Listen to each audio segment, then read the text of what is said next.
Welcome back to the show where we run you through all the Dolphins news you need to know about. After running through the news you need to know about, we're going to thank you and we answer Finn's fans' questions. Not a lot of news. Obviously, an update on Tua's ankle injury. It looks like he is going to be okay. The update on the Teron Armstead injury. This comes from Pro Football Rumors. He's expected to be back sometime this month, which is good. And he almost played against the 49ers, according to some reports. So hopefully we'll get him back against the Chargers. And also, to clarify on the Tua injury, this also comes from Pro Football Rumors. He's expected to start next game, so it's not something that's going to obviously have him miss a game or something like that. He took some really bad shots in that Niners game. Some awkward hits, which has been a theme this year for Tua. Which is something definitely they're going to have to kind of either talk about or something. I don't know. It's weird. And I guess throughout his career, really, he's taken some weird, awkward hits. Who else are we missing on injury? Oh, Byron Jones. Obviously, there's no update on him. I listen, guys. We're in December now. I think it's time to let that dream go. Even if he did come back, he still hasn't played and hasn't participated in any off-season workouts throughout the entire season. So he can't. Even if he did come back, he's in the thick of a playoff. Like, he's not going to be. It would take him at least a week, maybe more, to even get acclimated to the game. So it looks like he's going to be shut down for the rest of the year.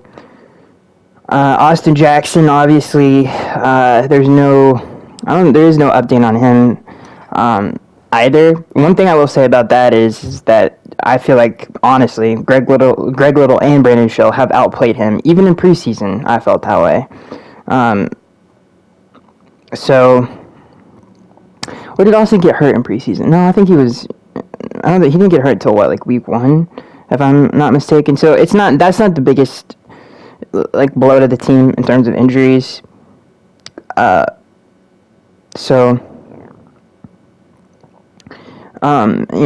No disrespect to Austin Jackson, he just hasn't been playing good football. So yeah, listen, the injuries have been kind of bad I would say, I'm impressed with how they've handled the tackle situation. They've turned Greg Little, and Brandon Schill has always been kind of an okay player. Like, he's never been a bad offensive lineman, but Greg Little, definitely has, especially from his days in Carolina, definitely has improved his game. And the coaching staff has done a great job with this offensive line, making a lot of people better. Connor Williams is having a phenomenal season. Robert Hunt's having a really good season as well. They've done a really good job, that offensive line. So I'm not worried about it anymore, because they've been tested. This offensive line has been tested to get some good pass rushers that have been backup offensive line for us, and they've done a good job. So, or at least the best job that they could.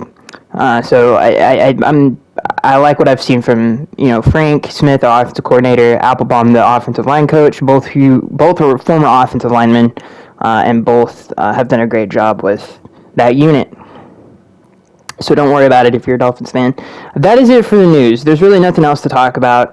Obviously, we're gonna have to talk about the game. So this game.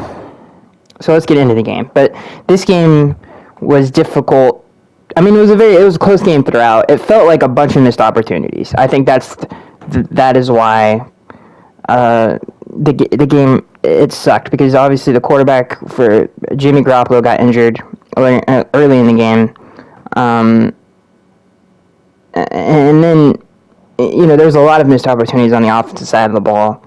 A lot of missed touchdown opportunities. Tua had probably the worst game of his career, for reasons unknown. A lot of people contribute that to the fact that he was nervous, I guess. I don't know why. So it was. I think that's the best way to kind of describe the game. It was just a bunch of missed opportunities, defensively especially. And there's a lot of reasons for that, which I'm excited to break down for sure. It seems, and one thing I will notice, especially after the game, it seems that there's a feeling. They've even had arguments on the sideline where Mike has yelled at Josh to fix stuff, and and this is something I think all of the fans have had issues with Josh, especially, is it's not a multiple defense. It doesn't confuse the quarterback. It's easy to game plan for. Offensive coordinators know what they're going to get week in and week out. He might change matchups and might call a blitz on a different down, but it's all the same coverages. It's all the same blitzes. It's not any different. And that hurt us in this game. And I get the feeling that Mike, even after the game when he said we should have gotten more turnovers or he wished we had more turnovers, I think is exactly what he said. You kind of get the feeling that this might be Josh's last year in Miami. And honestly, I underestimated the fact that, and not even that I think the Brian Flores effect, because I think he had some of the same issues too. But I just feel like the league has caught up to this defense in a pretty big and bad way. I mean, like, there was a number, I lost it, and it was a great stat, but, you know, they keep bringing up, and I guess we're just going to move on to the defense here, and they keep bringing up in the game, like, oh, the Dolphins defense is a super aggressive defense, you blitz, it's either high risk, high reward type stuff, right? The Dolphins haven't been getting any reward from it at all. The only big play, there's two big plays they've gotten off the blitz. The biggest plays on defense probably of the year. The strip sack of Josh Allen, and the strip sack of Mac Jones, which went for a touchdown. And, you know, that's pretty much it. Other than that, this team has been giving up big plays. A perfect example of Josh not being multiple and confusing offenses and just doing the same thing over and over again. Right before halftime, which if he just drops back and plays, listen, if we give up 3, fine. It's a backup quarterback. Hopefully we'll outlast him. But to give the number one defense in the NFL a 7-point lead going into half, and they get ball at half, which this is a team that runs the football and likes to chew clock, that was a really stupid decision by Josh. He called way too many blitzes in a row. And it was almost like Kyle Shanahan was like, what the heck is, like... And then they finally call it kind of like a jailbreak screen against a zero-man look, which we have ran at least 3 times in a row at that point. And obviously they get the big play. And this is the best screen team, and it's not even close, in the National Football League. And one of the best offensive minds in the NFL. And you didn't think he would have a plan for that blitz, and you limit that many. I don't care if it's a backup quarterback out there. You know, they have a plan for it. And honestly, they win it in spite of their quarterback to begin with. Like, Jimmy Garoppolo, not the best quarterback in the NFL. And they are so good at screens and obviously running the football. And throwing the ball to Debo behind the line of scrimmage and him going for a 60-yard touchdown. And they're really good at executing it. Trent Williams is one of the best tackles in the NFL history in open space. And it just was like poor understanding of who we're playing, and doesn't mix up any coverages. And no situational awareness. I wish Mike would have a little bit more say in what the defense is doing, because that was just really stupid to play that aggressive before half. I think at the time it was a tie game, if I'm not mistaken, and they played like it was the fourth quarter and we needed the ball back. You're playing a backup quarterback. Hopefully we can outlast him and make him make a bad decision or a strip sack or something. Just drop people back. At the very least, let's try to go into halftime. At least down 3, and especially against one of the best defenses in the NFL. That's manageable, but obviously they ended up giving 7 before half against a backup quarterback in a 2-minute drill, and they didn't make anything hard on him. They just let him throw a ball behind the line of scrimmage, and he was first and goal. So that's the kind of stuff I'm talking about. And you know what the sickening part is about the whole thing? Is we got super conservative when they were on the goal line. You know, we played a lot of zone coverage back-to-back, in which they took advantage of that too and scored a touchdown. We basically played the same zone coverage on back-to-back goal line plays, and they ended up scoring a touchdown, and honestly dropped a touchdown in the first play.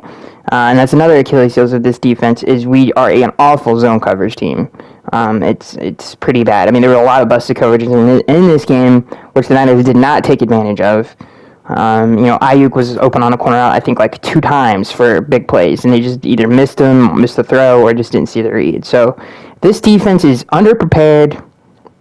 not ran well. I honestly think that this defense is making this scheme look better because of the talent, which is a bad thing. And the scheme isn't helping the players at all. I think that's a definitive thing we can answer at this point in the season, that the scheme is actually hurting the players. We didn't put the backup quarterback in any tough situations, like I just said. We gave him a lot of easy layup plays. It was basic man coverage across the board. He was never confused. He was never put in tough situations. And that's on the defensive coordinator. He did an awful... This was the worst plan in the worst game by Josh he's ever called. It's not even close. It's unfortunate. I'm getting sick of it. I mean, I've been complaining about it all season. And I think we've all seen it.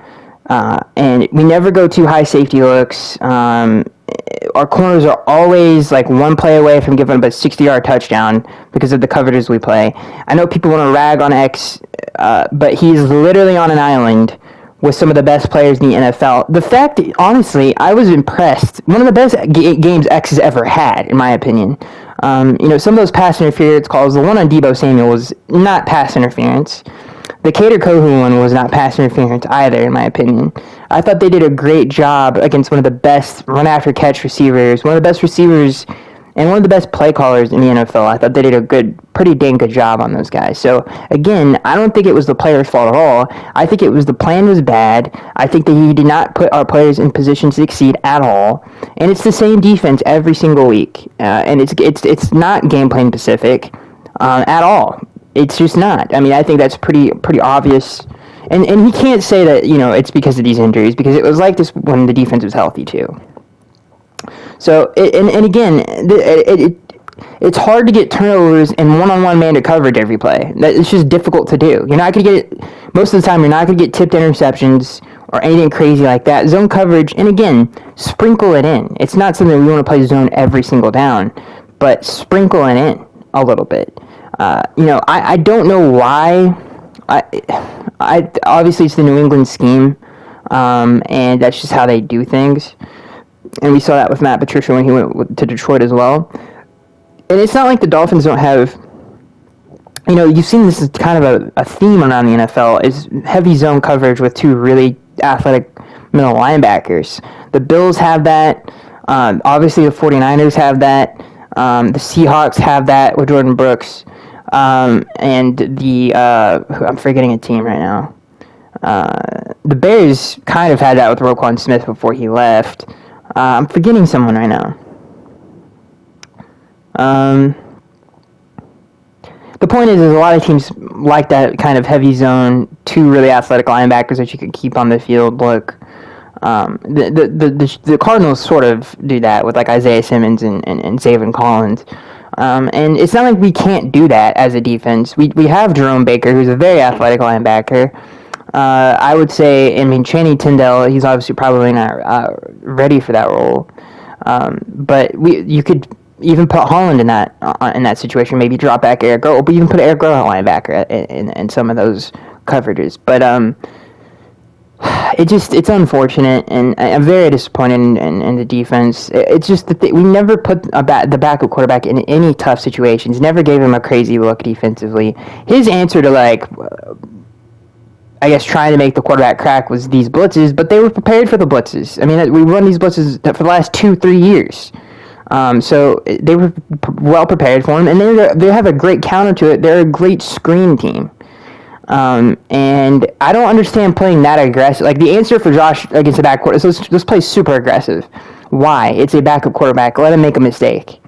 Make him make a read. Make him read a coverage. And he never did. And it's very unfortunate. And like I said, I think the sad part about this game, it was just a lot of missed opportunities that the Dolphins did not take advantage of. And, I know some of those penalties weren't great, but it wasn't the reason we lost the game. And it was, again, just some of the stuff we just talked about on defense and a lot of missed opportunities. But the sad part about this defense is they're too talented to be put in these situations. I do think the scheme's making them worse. It's not making them better. And I think the talent on this defense, especially at times, has made this defense look better than it actually is. Makes the scheme look better than it actually is because of the talent on defense. I think you can get a lot more out of this defense than Josh is getting out of it, and that's not a good thing. So I don't know what they're going to do after this season, and I hate to say that in the month of December, going into a playoff push, but they have to sit down with him and make a few changes. There's really no way else around it. We'll see what they end up doing. And again, it even seems like Mike is frustrated at the whole situation, especially him saying I think that's what we were all thinking, is we should have gotten more turnovers, and can see a backup quarterback in that situation. And he just never made it hard for him. So let's get into the offensive side of football, which I think is everybody's whole thing in this game, especially. And they did I know that people. Honestly, and this is just something I'm going to be honest with you guys, and I don't think there's any other way to be on it. Like, it really is what it is. But Tua just honestly played it. I think this is the worst game of his career. I don't even think it's close. There was way too many easy throws in this game that he missed. The interceptions were bad. They weren't good at all. The Jimmy Ward one I can forgive, but the Tyreek Hill one was really bad. That was an awful throw. I don't know.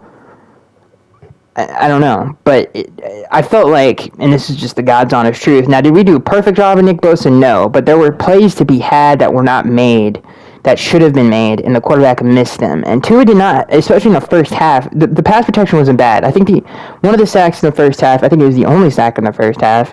Now, he had some pressures. Was that play action play on third and one, which wasn't a great call at all, especially from a pass protection scheme standpoint. Trying to block Nick Bosa with a running back and a tight end, not great, especially off of play action. But and obviously that didn't end well. That's not Tua's fault. But he just missed a lot of throws in this game that he should have made. And again, like the Tyreek Hill interception, I've never seen Tua throw a pass like that bad.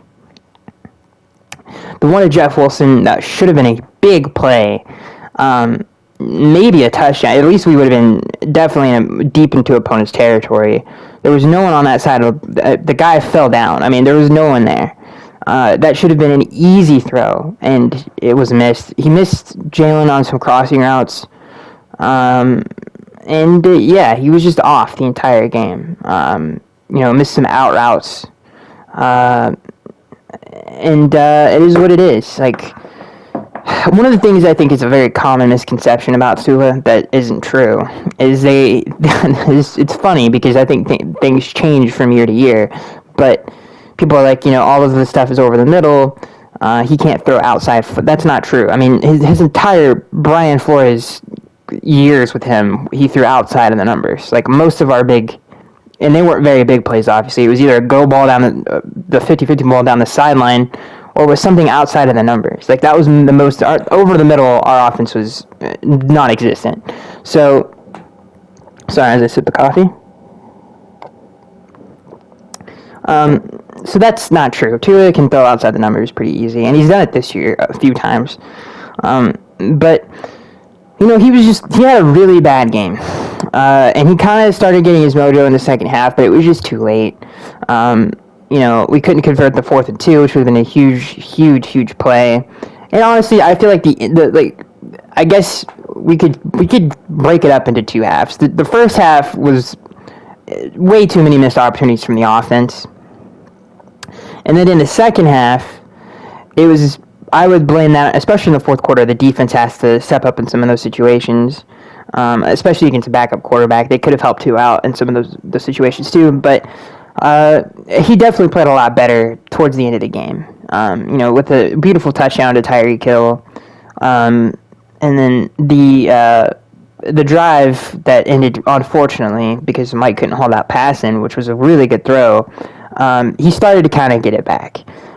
He just lost it for too long, and honestly, I thought this was the worst game of his career. I don't even think it's close. I know some people will probably point out the Titans game.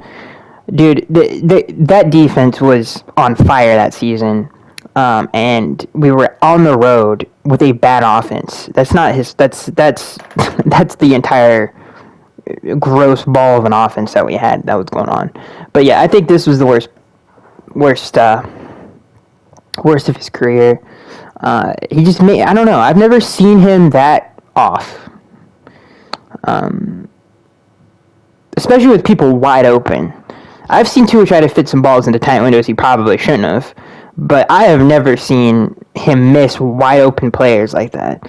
And that's the thing that sucks about this game. It was just a lot of missed opportunities that they didn't, and the easy ones, like this, it's not hard, you know. You expect them. They're a really good football team. They should have taken advantage of them, and they didn't. And it is what it is.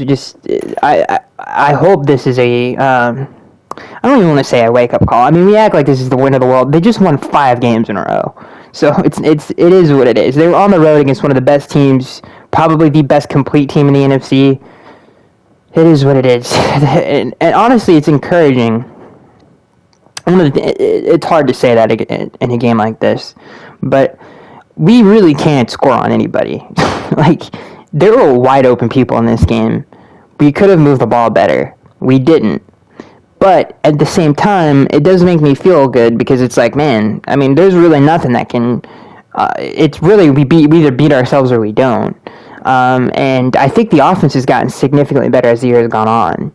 Like, it looks way better than it did the first month of the year, which is a great compliment to Mike. So I think that there is some silver linings to take away from this game. The only thing that ticks me off is the defense, because I don't know if we're ever going to fix it. I mean, honest to God, dude, it just... I mean, how many games are we gonna... I mean, do you know how many man-beaters that teams run on us that just destroy what we run? Like, there's nothing you can do about it. I mean, it's ridiculous. Like, all the Christian McCaffrey big plays in the passing game, those are some creative man-beaters. They missed one to Jennings down the sideline that was kind of like a rub route up the sideline, which Justin Jefferson hit us for early in the year. So that's got to change, man. We cannot run the same covers all the time. Now, we do run some zones where we will we'll drop back an outside linebacker, or like it's a pretty simple cover 3. We'll do some of that stuff, but it's pretty bad when we do it. Like I said, we're not very good at running zone coverage, especially our corners. They're just not used to doing it. And when you have to think all the time in mid-December, it's not great. So that's all I have to say about that game. Yeah, and it does look like Josh is probably going to be replaced after the season. There's clear frustration from Mike, and hopefully he can right the ship, but we'll see what happens. Alright, let's get into the fan Q&A where we answer fans' questions. I'm very excited to see what you guys said this week. This first question comes from Alpha. He says, how come we don't see any running back screens from us with their pass rush? I felt like that would have been a great play to run from time to time, given our running back can catch out of the backfield. Well, we're not a really good... We're an awful screen team. Like, really bad. And it's rare you see some of those traditional running back screens from the McDaniels offense. It's usually kind of a fancy screen of the running back, or you fake one play here and then it's a screen on the backside or something like that. We're just not very good at running those plays, unfortunately. And I think a lot of it has to do with the personnel. And maybe some of that stuff kind of gets better as Mike is coaching here for a longer period of time. So I think that's the answer to the question. I think Mike has learned throughout the season that, all right, we're not a very good screen team, just to stay away from some of that stuff. I think we had one screen in this game that went for it was a decent play. It was like 9 yards to Tyreek Hill, which is an improvement from what it has been. This next question comes from Jared Dickerson. He says, hey, Skaggs, tough game. Do you feel like the jury is still out on Tua playing on the road in big games? I guess we're about to find out these next 2 weeks. No, I feel like, I mean, you talk about he's had some great road games in his career. I mean, his rookie year against the Cardinals is the first one that comes to mind. I don't think, people forget we won 10 games that year. But anyway, I don't think so. I think it's, I don't know. I don't know why he was so nervous. It wasn't like, it was a big game against a really good football team on the road, but it wasn't like, I don't know. I feel like he should have been a bit calmer in that situation. Who knows? I don't know why if he was nervous, what the reasons were. We have an entire month of games left, so it should have been a more relaxed, I think, vibe. Maybe the whole thing with Mike, him going back to the San Francisco, affected it. I don't know. This next question comes from Mark. He says, I don't blame Tua. He had his worst game of the season, no doubt. However, for however bad plays he had, the rest of the team had. What say you? I think the game plan on defense was too predictable yet again, and I think the offensively, I'm going to be honest with you. I think most of the lion's share of the blame falls on his shoulders. It is what it is. I mean, I would be a blind goat to sit here and tell you guys that that's not what happened. It just was he just had a really bad game. Again, he started to pick it up in the second half, but he just didn't have a good game. It is what it is. Sometimes it happens. A lot of great quarterbacks have had, bad games in their career. I mean, Josh Allen had 2 really bad ones this year. So it happens. It is what it is. This next question comes from Alpha. He says, I think it's official. Cedric Wilson's signing was a bust. We gave him returning kicks and gets paid $1 million per yard he gets. LOL. Who else would you like to see returning kicks? It's a great question, Alpha. There is no one on this team that can return kicks, is the answer to that question.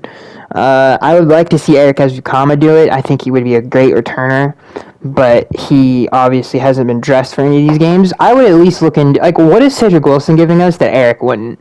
Can someone explain that one to me? I don't understand why he hasn't played, but if I had to say anybody who could return a kick, it would be him. Other than that, there's no one really on the team that can do it. So, yeah, it is what it is. It was a tough game. It was just a whole lot of missed opportunities, and I think I'm not. It's not like, again, I feel like it's a little bit of an overreaction from a lot of Dolphins fans, at least that I've seen. It is what it is. We won 5 games in a row. We have one of the best records in the NFL. I don't think there's anything to worry about. I think the offense can literally move the ball on anybody. I think we've seen that that these corners all the corners in the NFL have had a tough time keeping up with our receivers. So, and Mike has done a great job from week to week game planning and breaking schemes and stuff of that nature. Like, he did a really good job against the Niners cover 4, and we just didn't take advantage of it. So that is it, ladies and gentlemen. I hope you guys enjoyed. Let me know what you think about the defense and the offense. What did you think the biggest, I guess, pitfalls of the game were? And I think we covered the pass protection stuff pretty well. One thing I will say that, and Alpha's second part of his question, or was it Mark's second part of his question? Mark's second part of his question, which we didn't answer, I'll go ahead and answer this. Is, what do we need to do in the draft? Well, I think that's pretty clear. I think we need someone who can return kicks on special teams. And defensively, I don't think there's anything we need, especially on the front. I would just worry about paying those guys. But maybe I would, no, because Channing is developing as a linebacker, so we'll see what we get out of him down the line. And we have Jerome Baker. So I would say it would honestly it would be tight end is a huge need. Somebody that fits in this offense. That it's just one of the biggest aspects of this offense we just can't even use because the tight ends aren't good after the catch on this team, on this roster, and they're not physical enough as an all-around game that they need to be. And no, we shouldn't. Like, Mike Gesicki could go somewhere else and have a good career, but he just doesn't fit in this offense. So I would say tight end is a big need for this team for sure. And I could see, like, depending on cap space, and I would have to look at how much. I know that we're going to be kind of strapped, but and I wouldn't be worried about retaining some of these other players, but there's some talented running backs that are going to be free agents as well. Like Saquon Barkley in this offense would be so fun to watch, but we'll see what happens. I think that's more of just kind of like it's not a need, but it would be like icing on the cake, I would say. So that's it, ladies and gentlemen. Again, let me know what you guys think. But I do think tight end is a huge need. Yeah, and again, I think it is an overreaction from a lot of the fans. But that's it. I hope you guys enjoyed, and we'll see you guys in the next one.